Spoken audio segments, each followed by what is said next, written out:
Failure, unnecessary evil or underrated hero. I'll never forget the look of fulfillment on my 7-year-old son's face as he looked admiringly at his recent theme park game conquest, a green stuffed monkey he named Tony. He won it by shooting 3 consecutive baskets, a fairly challenging task for a 7-year-old boy. My husband told me how our son shot several balls in an attempt to sink 3 in a row, but came up short each time on baskets and self-confidence. On his final attempt, he made the first 2 baskets, but his third shot hit the overhang and missed the basket again, leaving him frustrated and disappointed. However, since the last ball hit the overhang, the game operator gave him 1 more ball to shoot.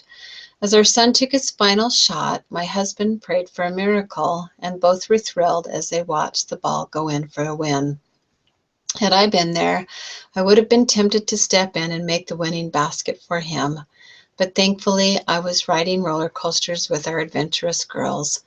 Meanwhile, my husband wisely and patiently allowed our son the opportunity to learn an important life lesson. To experience the joy of success, one must experience the disappointment of failure. As I watched him admire his prize, I realized that joy came from overcoming failure and knowing that he accomplished something hard by himself. Like many well-meaning parents, I would have ruined the opportunity to learn a critical life lesson by rescuing my son from feeling the pain and disappointment of failure, which was in hindsight more a lesson for me than it was for my son.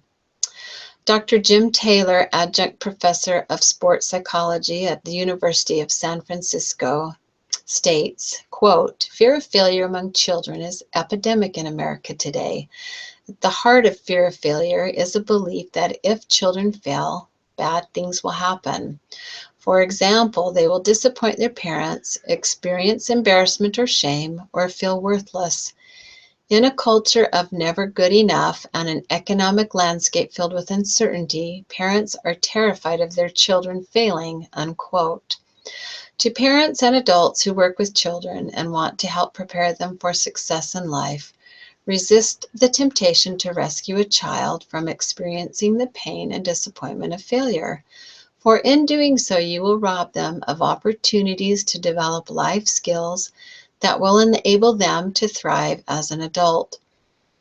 I will share 3 points based on my research which illustrate how failure builds character, teaches important life lessons, and is a stepping stone for success.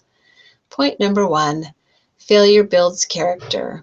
Author and mother Alyssa Valdez shares a personal story of how her son overcame his weakness to give up and hate himself when he failed.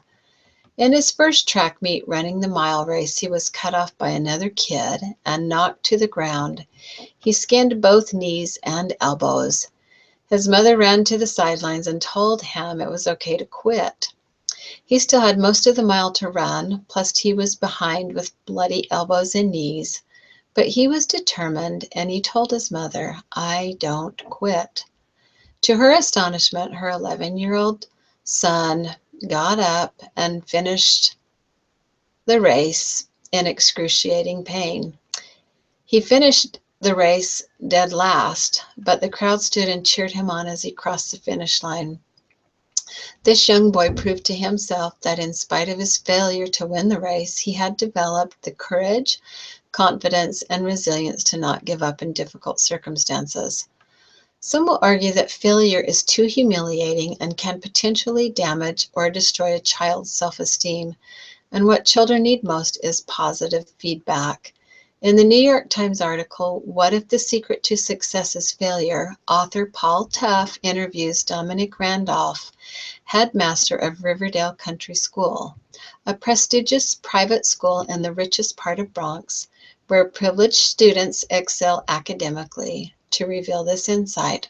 Quote, "People who have an easy time of things, who get 800s on their SATs, I worry that those people get feedback that everything they're doing is great.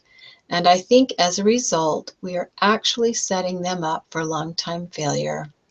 When that person suddenly has to face up to a difficult moment, then I think they're screwed, to be honest. I don't think they've grown the capacities to be able to handle that, unquote.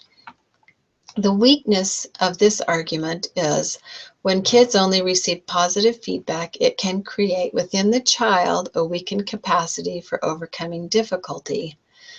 Tough concedes, quote, and yet we all know on some level at least what kids need more than anything is a little hardship. Some challenge, some deprivation that they can overcome, even if just to prove to themselves that they can, unquote. This leads to my second point. Failure provides kids with real life experience that teaches important life lessons. Proving oneself through personal experience demonstrates one's ability to persevere when the going gets tough. Without this proving ground, kids are at greater risk to grow up deficient in their ability to handle the inevitable crises that will come in life, such as loss of a job, divorce, health-related traumas, financial setbacks, and so on. Experience helps us recognize that it isn't failure that humiliates and damages psychologically, it's the way one handles it. When failure is viewed as a learning experience rather than a shaming experience, a child can learn things about themselves and what they value that would be difficult to learn otherwise. That brings us to my last point, that failure is a stepping stone to success. As a child, Dr. Ben Carson was picked on at school and labeled dummy by his classmates. When he discovered books at the local library and the power of reading, he was able to increase his knowledge and overcome the stigma of being stupid, and eventually became known as the smart kid. His failures led him from one problem-solving stepping stone to the next, leading to a successful career as a world-renowned pediatric neurosurgeon. As you can see, failure is essential to a child's character development, teaches important life lessons through personal experience, and is a great tool for self-improvement. The next time you see a child take a shot at something new, resist the temptation to step in and save him from failure. Instead, watch in awe as he discovers what he is made of. Thank you for listening.